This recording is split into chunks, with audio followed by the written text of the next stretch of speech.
Northern Virginia students are ready to go back to school. Learning is more effective at school than online, and the first stages of getting back to school are in process. A small number of teachers and students returned to school in November. The Morning Brew wanted to know what their experiences were returning to Lake Braddock. I am excited to be in person with some of my students. As a teacher, I think one of the most fun parts of our job is being with the students and interacting with them. And I feel that I'm able to get to know them better when we're in person rather than online. So I am very excited about that.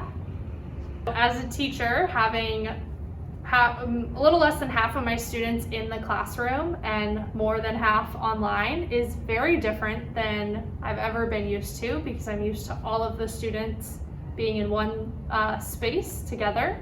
So it is different, but I think that we're doing what we can to learn how to interact with students in both platforms and at the same time. And I know we appreciate when the students give us feedback and help us understand from their perspective what works for them. You get to interact with people, and you don't sit behind a computer desk all day bored. Yep. You get to talk and You can do that. see people. It's more dead around the school. There's less people around, so you don't really get to hang out with your friends on certain days.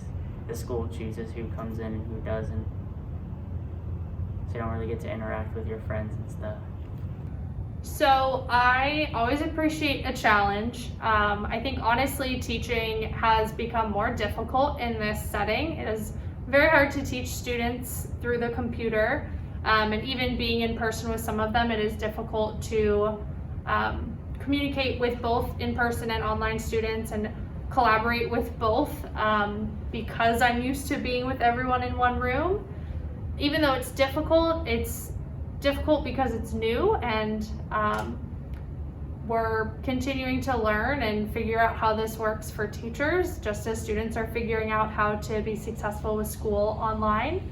So I'm hoping that it gets easier and continues to get better, but it's certainly been a challenge. We'd like to see you all back to school soon with The Morning Brew.